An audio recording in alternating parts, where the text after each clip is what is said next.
Megastar কি, megastar কারা এবং মেগাস্টার আসলে কাদেরকে বলা হয়? আজকে শাকিব খানের তুফান সিনেমার পোস্টারে যখন বড় করে মেগাস্টার টাইটেল লাগানো হয়েছে, সেখানে আমি দেখছি যে অনেকে নিচে কমেন্টস করছে যে হোয়াই শাকিব খান মেগাস্টার, কেন শাকিব খান মেগাস্টার, বা তার নামের সঙ্গে কি মেগাস্টার যায়, এবং বাংলা সিনেমার ইতিহাসে মেগাস্টার কারা?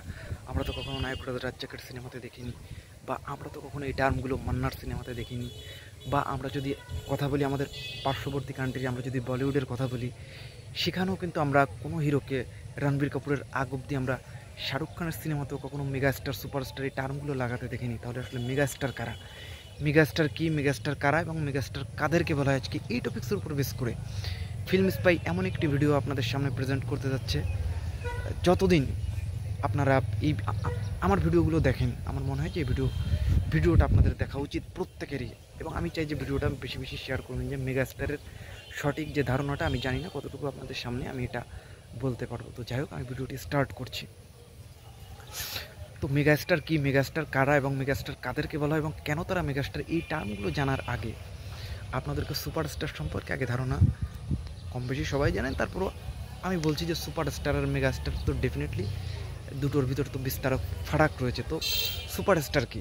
যাদের নামের জোরে একটা সিনেমা ক্লিক করে যায়, যাদের বয়স আটকাতে পারে না, যাদের ফিল্ম পলিটিক্স আটকাতে পারে না, মানে দেশবাসী পাগল হয়ে যায়, যাদের ব্যক্তিগত জীবনে নানা রকম স্ক্যান্ডেল থাকে, কিন্তু পর্দায় সেগুলো কোনো ইফেক্ট ফেলে না। পৃথিবীর ইতিহাসে অনেক বড় বড় সুপারস্টার 2-3-4টা সিনেমা করে, 2-3-4-5টা বিয়ে করেও আজকে তারা নাম্বার 1 সুপারস্টার। আজকে তাদেরকে নিয়ে মানুষজনের যে ক্রাউড, অনেক বড় বড় মেগাস্টার সুপারস্টার, শুধু শাকিব খান না। আজকে হয়তো শাকিব খান, আপনি উপর বাংলার প্রসেনজিৎ দেখেন, তার 3টা বিয়ে, আমিন খান দেখেন, আমির খান দেখেন, তার 2-3টা বিয়ে। এবং আপনারা যদি বিহারি সিনেমা যদি দেখেন, ওই ইন্ডাস্ট্রির সবথেকে বড় সুপারস্টার যিনি বিহারি ইন্ডাস্ট্রির, পবন সিং, তাকে হয়তো সবাই চেনে, তার তো 2-3টা বিয়ে।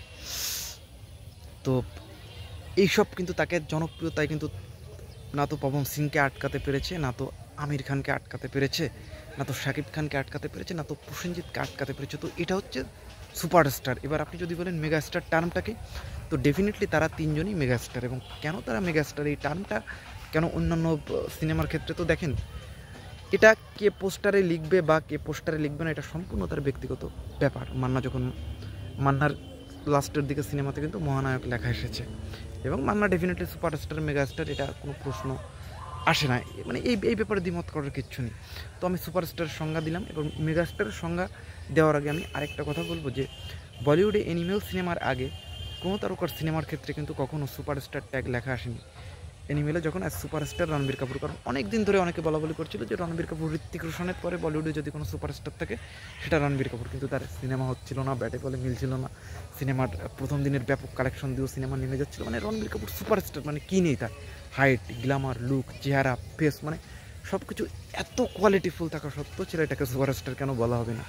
অ্যানিমেল দিয়ে ছেলেটা বুঝিয়ে দিল যে এ সুপারস্টার। এবং এখন আর অনেকে আসলে এখন আর বিতর্ক করে না যে রণবীর কাপুর সুপারস্টার কিনা, এবং অনেকে হয়তো এটা নিয়ে বিতর্ক করতে পারে, কিন্তু ম্যাক্সিমাম পোর্শন অফ পার্সন মনে করে যে রণবীর কাপুর সুপারস্টার। তো এখন মেগাস্টার টার্মটা কি, মেগাস্টারের সংজ্ঞাটা কি? তো মেগাস্টারের সংজ্ঞা, সুপারস্টারের এই যে বেসিক ব্যাপারগুলো, এগুলো ডেফিনেটলি থাকা লাগবে। এখন আপনি যদি বলেন মেগাস্টার থেকে, তাহলে কি প্রত্যেক সুপারস্টার কি তাহলে মেগাস্টার? এটার একটা আলাদা ব্যাখ্যা আছে। না, প্রত্যেক সুপারস্টার মেগাস্টার না। আমির খানকে যদি আপনি মেগাস্টার কিনা যদি বলেন, এই ব্যাপারে কিন্তু প্রশ্ন থেকে যায় যে আমির খান মেগাস্টার কিনা। কারণ আমির খানের যে রুরাল লেভেলে যে ক্রাউড, পুরোটা শাহরুখ খান, সালমান খানের লেভেলের না। যদি বলেন যে ঋত্বিক রোশন মেগাস্টার কিনা, হ্যাঁ, ঋত্বিক রোশন ডেফিনেটলি সে সুপারস্টার। রণবীর কাপুর সুপারস্টার এখন মানা যায়, but they are not megastar. Amitabh Bachchan কি, ডেফিনেটলি হিজ মেগাস্টার। ওই টাইমে 1 কোটি টাকা চার্জ করেছে, যেটা কেউ করেনি। মেগাস্টার মানে একটা রেকর্ড।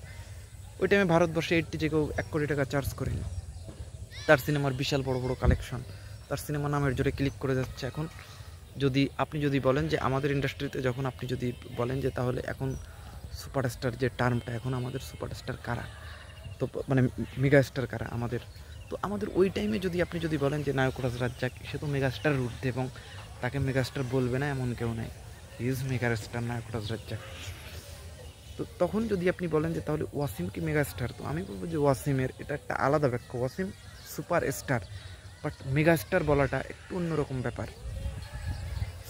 এখন যদি বলেন কি সোহেল রানা কি মেগাস্টার, আমি বলবো যে সোহেল রানা ডেফিনেটলি মেগাস্টার এবং তার সময় সে খুবই জনপ্রিয়, কিন্তু পরবর্তীতে ক্যারিয়ার হয়তো ধরে রাখার ক্ষেত্রে ওই ক্ষেত্রে যদি আপনি বলেন যে সোহেল রানা মেগাস্টার কিনা, তো ওখানে একটা আলাদা রকমের ব্যাখ্যা হবে, প্রত্যেকের আলাদা রকমের ব্যাখ্যা আছে। মান্না কি মেগাস্টার কিনা, তো দেখেন এটা যার যার পয়েন্ট অফ ভিউ, যার যার ফিলোসফি, কিন্তু উজ্জ্বলকে মেগাস্টার বলা হয়, কিন্তু হি ইজ নট মেগাস্টার। তার ক্যারিয়ার গ্রাফ যদি আপনি দেখেন মেগাস্টার না। কিন্তু আপনি যদি বলেন ওয়াসিমকে, নায়করাজ রাজ্জাকের পরে আমি ওয়াসিমকে মেগাস্টার ট্যাগ দেবো, আমি সোহেল রানাকে মেগাস্টার ট্যাগ দেবো, আমি মেগাস্টার ট্যাগ দেবো আমি। কিন্তু আপনি যদি বলেন আলমগীর, ফারুক, আমি কিন্তু তাদেরকে মেগাস্টার ট্যাগ দিয়ে কিন্তু আমার প্রশ্ন আছে, কারণ কমার্শিয়াল সিনেমাতে একক নায়ক হিসেবে ওই লেভেলের যে ব্যাপারটা আমি তাদের ভিতর পাইনি। তো নায়করাজ রাজ্জাক, সোহেল রানা, বা আপনি যদি বলেন ওয়াসিম, বা আপনি যদি বলেন পরবর্তী জেনারেশনে যদি বলেন ইলিয়াস কাঞ্চন, তো তখনকার সময় কিন্তু মেগাস্টার সুপারস্টার এই ট্যাগগুলো ছিল। Ilias Kanchan definitely is megastar, Rubel definitely megastar, Manna definitely megastar, এবং Shakib Khan, why not, Shakib Khan definitely megastar.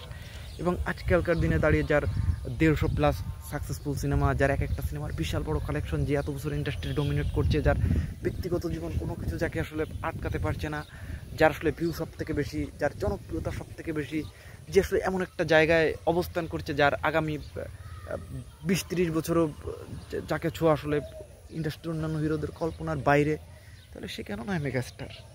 Definitely is megastar. কিন্তু দেখেন আমি হাতে গোনা কিন্তু কিছু নয় করে আমি নিয়েছি আমি মেগাস্টার টার্মটাতে। আমি তো সকলের নাম নিতে পারতাম, আমি তো সবাইকে মেগাস্টার বলতে পারতাম, কিন্তু আমি তো বলিনি, কারণ সবাই মেগাস্টার না। মেগাস্টার টার্মটাই আলাদা। মেগাস্টার মেগাস্টার মানে মেগা স্টার, মানে সে সুপারস্টার থেকেও তার আলাদা রকমের তার একটা অবস্থান। মানে মেগাস্টার মানে মেগা একটা ব্যাপার স্যাপার। তো আমি অন্য হিরোদের হয়তো নাম নেই, হয়তো তাদের ফ্যানরা দুঃখ পেতে পারে, বা তাদের ফ্যানরা হয়তো অন্য অনেক রকম, কিন্তু আমার হয়তো মনে যার নাম যখন এসেছে আমি কিন্তু তাদের, আমি একক নায়ক হিসেবে যে আমি হয়তো আমি যে ব্যাপার যে টার্মগুলো ইউজ করলাম, আপনি যদি এটা যদি আমার সঙ্গে যদি আপনি ফিল্ম নিয়ে যদি আপনি অ্যানালাইসিস করেন, তাহলে কিন্তু এই ব্যাপারটা কিন্তু আপনারা রিয়েলাইজ করতে পারবেন যে আসলে মেগাস্টার বা সুপারস্টার এই টার্মটার সঙ্গে আমি আসলে কতটুকু ছুঁয়ে যেতে পেরেছি। তো অন্যথায় আমার মনে হয় না যে এই টার্মটা অন্য কেউ পায়। তো যাদের স্টারডম, জনপ্রিয়তা, মার্কেট ভ্যালু, মানে যারা এইভাবে ইন্ডাস্ট্রিকে ডমিনেট করে নিয়ে যাচ্ছে, তারাই মেগাস্টার এবং superstar. All megastar are superstar, but all superstar are not megastar. মানে সব সুপারস্টারসরা কিন্তু আসলে মেগাস্টার না। এখন আপনি বলবেন যে সুপারস্টাররা, জসিম কি? জসিমের নামটা আমি মিস করে গিয়েছি, আমি লাস্টে বলছি Jasim definitely megastar, megastar and megastar. তার একক স্টারডমে তার অনেক সিনেমা সাকসেসফুল এবং সুপারস্টার প্লাস সে মেগাস্টার। এখন আপনি যদি বলেন যে সব সুপারস্টার কি মেগাস্টার কি না, তো এটার একটা আলাদা রকমের ব্যাখ্যা আছে। এটা যার যার পয়েন্ট অফ ভিউ, যার যার ফিলোসফি, এটা এক বাক্যে আসলে বলা যাবে না। জসিম সুপারস্টার এটা তো সবাই জানে, মেগাস্টার সে ডেফিনেটলি। তো যাই হোক, এই নামগুলো নিয়ে আমি কিছু ভিডিও করলাম।